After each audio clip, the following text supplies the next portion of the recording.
لە نیو جێرسیەوە بەڕێز گابریێل سومە ئەندامی پێشووی دەسێ ڕایشکاری دۆناڵد ترامپم لەگەڵدا گفتوگۆکەم سەبارەت بە بۆچوون و هەڵسەنگاندنی ئەمریکا بۆ دۆخی عراق و ڕۆژهەڵاتی ناوەڕاست.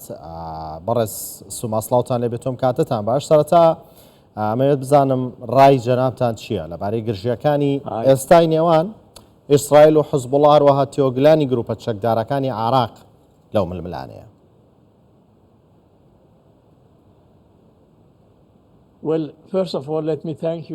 بەڵێ بەر لە هەموو شتێک ڕێگەم بدەن سوپاسان بکەم بۆ میوانداریکردنم، زۆر سوپاسان دەکەم. ئەوەی کە پەیوەندی بە دۆخی عراق وە هەیە و لەگەڵ عراق پابەندەوە هەروەها ئێرانیش پامانشەوە لەگەڵ ئەوەشدا سەبارەت بە حیزبوڵڵاه و ئیسرائیل، وەک دەزانن حیزبوڵڵاه هەڕەشە لە ئیسرائیل دەکات، موشک و ڕۆکێت ڕۆژانە ئاراستەی ئیسرائیل دەکەن. نزیکەی 100,000 ئیسرائیلی بەهۆی ئەم موشەکانەوە لە باکووری ئیسرائیلەوە ئاوارە بوونە. 100,000 لوبنانیش بەهۆی ئەمەوە ئاوارە بوونە و شارەکان و ماڵەکانی خۆیان جێهێشتووە لە باشووری لوبنان. بۆیە ئیسرائیل داوا لە حیزبوڵڵاه دەکاتن هێزەکانی نزیکەی 10 مایل لە سنوور بکشێنێتەوە بۆ ئەوەی ئەم خەڵکەی کە ئاوارە بوونە بتوانن بگەڕێنەوە نێو ماڵەکانیان. بەڵام تا ئێستا حیزبوڵڵاه ئەمەی پەسەند نەکردووە، ئەم بژاردەی پەسەند نەکردووە و ئەگەری جەنگ هەیە لەم ناوچەیەدا. بەڵێ بە تایبەت لە دوایین پێشاتی ئەمڕۆیە بەرەی مقاومە کە چەند گروپێکی چەکدارین لە عراقەڵێن ئەگەر ئیسرائیل هێرش بکاتە سەر حیزبوڵڵاه هێرشەکەنە سەر هاوپەیمانان و ئەمریکا لە ناوچەکە بۆچوونیەوە چییە سەبارەت بەمە؟ پێتان وایە جارێکی دیکەم گرژی و ئاڵۆزیانە لە ناو عراق سەر هەڵەداتەوە بەرەی مقاومە هێرش کاتە سەر ئەمریکا و بەرشەوەندیەکانی و ئەمریکاش ناچار بێ وەڵامی بداتەوە؟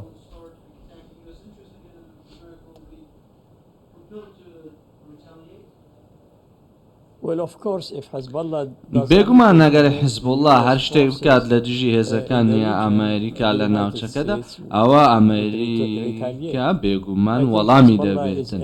من بڕوام وایە حیزبوڵڵاه سەری مارەکێوە، بەڵام ئەوان ئەو هێزیان نییە کە ئەوان بڕوایان بەخۆیان هەیە و من باوەڕم وانە کە ئەوان ئەو توانیان هەبێت یاخود بتوانن شکست بە ئیسرائیل بێنن لە هیچ بارودۆخێکدا.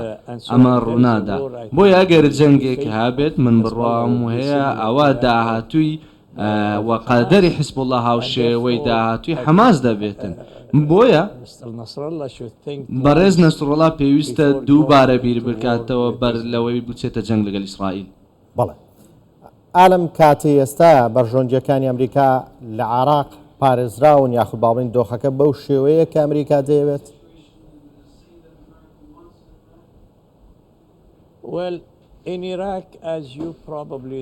بەڵێ لە عراق وەک ئەوەی کە تۆش دەیزانی هێزەکانی ئەمریکا هێرشیان کراوەتە سەر لە سەرەتای مانجی ئۆکتۆبەری ڕابردووەوە تاوەکو ئێستا زیاتر لە 100,000 هێرشیان کراوەتە سەرەوە. سەرۆکێکی ئێمە سەرۆکێکی لاوازە، وەڵامی و هێرشانە ناداتەوە.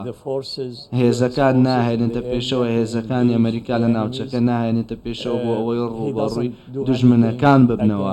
ئەو هیچ شتێک ناکات لە دژی ئێران لە کاتێکدا ئەو توانایی هەیە کە بتوانێت سزا بەسەر ئێراندا بسەپێنێت، بەڵام ئەوە ناکات. توانای ئەوەی هەیە لە نێو ئێراندا هێرش بکات سەر ئێران و لە ئێران بدا، ئەو توانیان هەیە بتوان تێرش بکات سەر تواناکانیان سەر کەشتیەکانیان، بەڵام هیچ شتێک لەمانە ناکات. لەبەر ئەوەیە دەبینین کە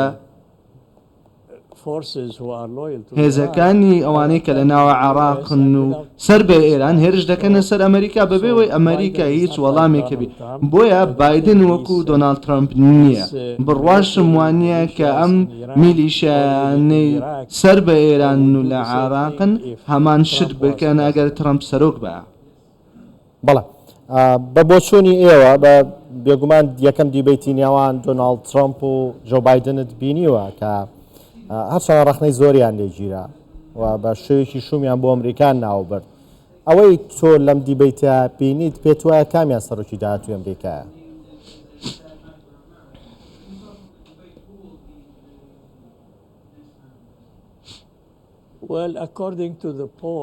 بەڵێ بە گوێرەی ئەو دەنگانەی کە هەبووە بە گوێرەی ئەو ڕاشکانانەی کە هەبووە سەرۆکی ئەمریکا دۆناڵد ترامپ ئێستا ناسیاویەکی زیاتر هەیە خەڵک زیاتر دەیناسی خەڵک زیاتر عاشقی دۆناڵد ترامپ بووە بۆیە ئەوە نیشان دەدەکات دۆناڵد ترامپ دەبێتە سەرۆکی داهاتووی ئەمریکا و ئەو دیبەتەی چەند ڕۆژ ڕابردوو ڕوویدا بەداخەوە بووە ئەمە جێگەی خەمباری بوو بۆ بایدن چونکە چەندین سەرکردە هەن لە نێو حزبی دیموکراتدا کە دەیانەوێت بایدن بکشێنێنەوە بۆ ئەوەی کە بۆ جاری دووەم بۆ سەرۆکایەتی نەچێتە ئەو ڕکابەرێتیەوە من بڕوام وایە توانای هزری و توانای جەستەی بایدن هاوکاری ئەو نییە بۆ ئەوەی بتوانێت بۆ 4 ساڵی دیکە ببێتەوە سەرک بۆیە دەکرێت کە ئەو بکشێتەوە لە ڕکابەرێتی و کۆتای بەدەسەڵاتەکەی بێ. بەڵێ بەڕێز گابریێل سوما ئەنجامی پێشووی دەسەی ڕایشکاری دۆناڵد ترامپ